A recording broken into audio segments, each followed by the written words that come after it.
Allah said that to her. Everyone who heard this, they said, this girl, and she said, oh Allah. And she says, وَلَيْسَ الذَّكَرُ كَالْأُنْثَى. And she said, وَإِنِّي سَمَّيْتُهَا Maryam. This girl is called Maryam. This girl is called Maryam, Mary. And she says, وَإِنِّي سَمَّيْتُهَا Maryam. I give her the name Maryam. وَإِنِّي أُعِيذُهَا بِكَ وَذُرِّيَّتَهَا مِنَ الشَّيْطَانِ الرَّجِيمِ. And I give Maryam in your protection, O Allah. So who is saying this? The mother of Maryam, alayha salam. The mother of Sayyida Maryam is saying, oh Allah, I give Maryam in your protection. وَإِنِّي سَمَّيْتُ, and I've given her the name Maryam. وَإِنِّي أُعِيذُهَا بِكَ وَذُرِّيَّتَهَا, and her children, I ask for you to protect them from the shaitan, from the devil who has been cursed and who has been outcast. And in other words, she gave Maryam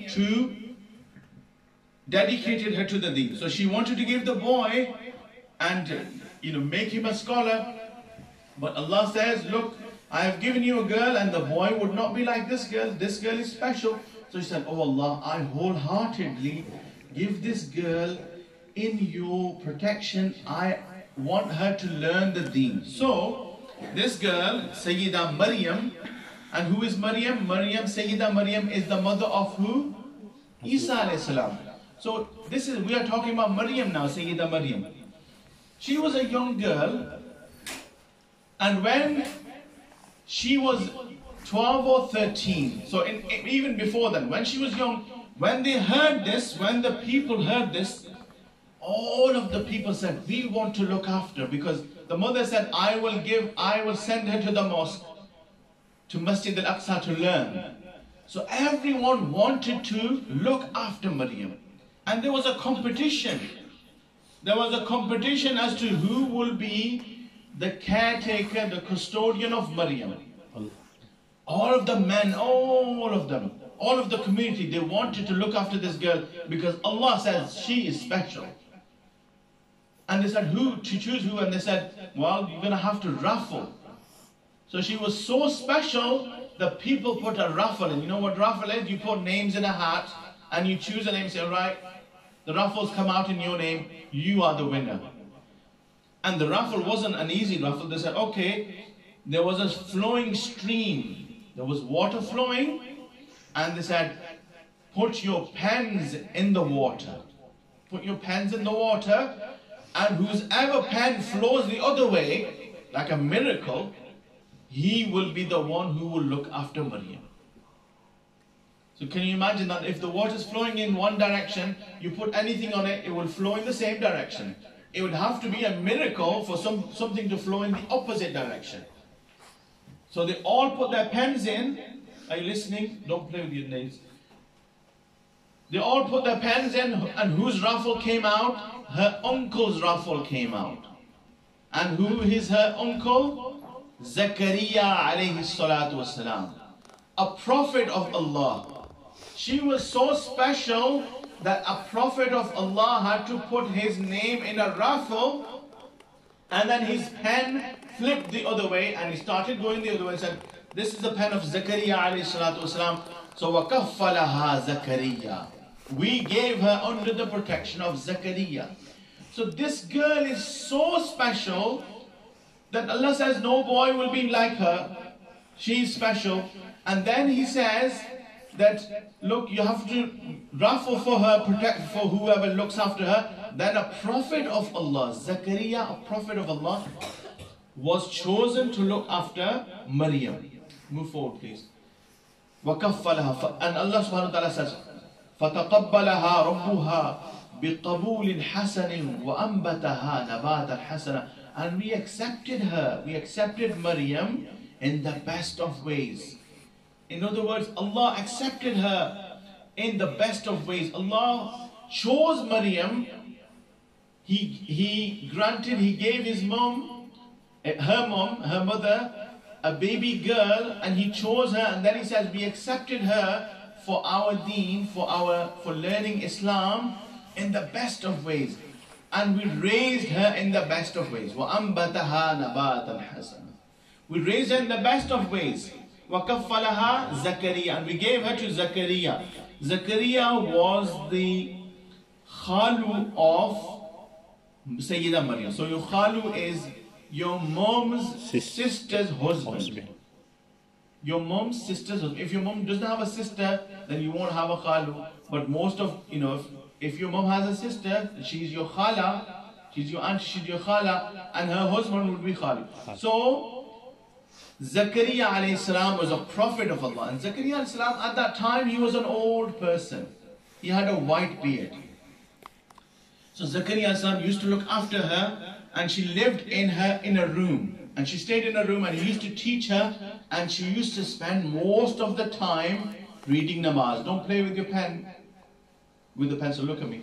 So she used to pray most of the time. Most of the time she would be praying because she was a special girl. She wasn't like any other girl. She never played out.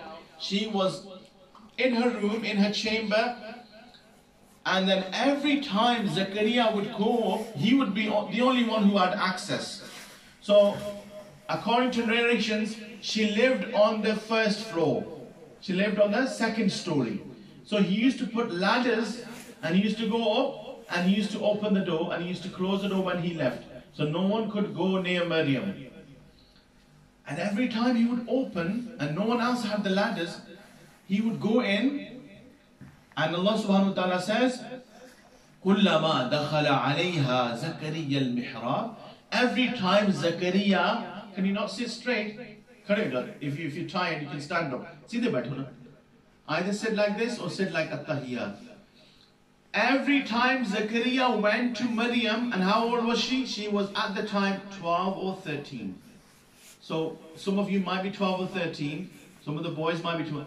Look, a 13-year-old girl, she was so special. Every time he would open the door, she would be sat there with fruits, with food, with grapes, with lots of amazing food.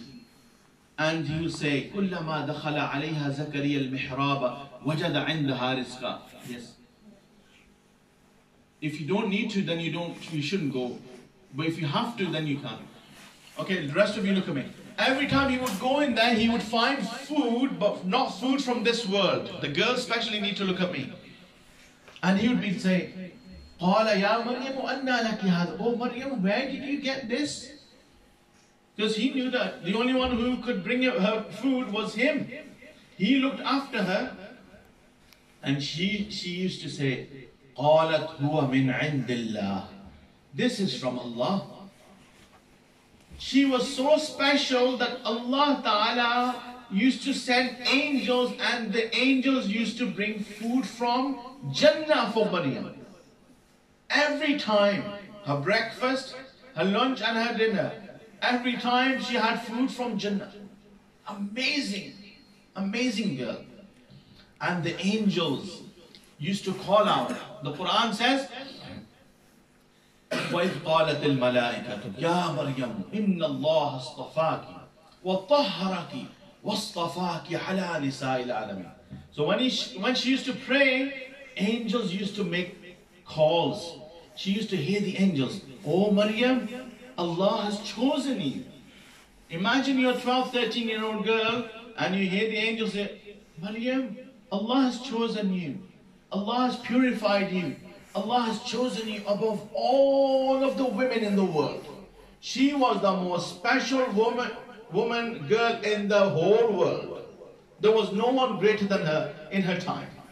This is mentioned in the Quran. So this is praise for a girl, for women, for ladies. So for girls, you should be amazingly proud that it was a girl that Allah subhanahu wa ta'ala says, no boy can be like this girl. She is chosen. The angels used to call out for her. Food used to come to her from Jannah. So you know how special she is. She is an amazingly special girl. So what happened? Allah subhanahu wa ta'ala then tested her. Allah ta'ala then tested her. And most of you now, mashallah, you are in high school. You know that in order to have children, you need to marry someone. Okay? Okay? You marry, a man marries a woman when you become adults.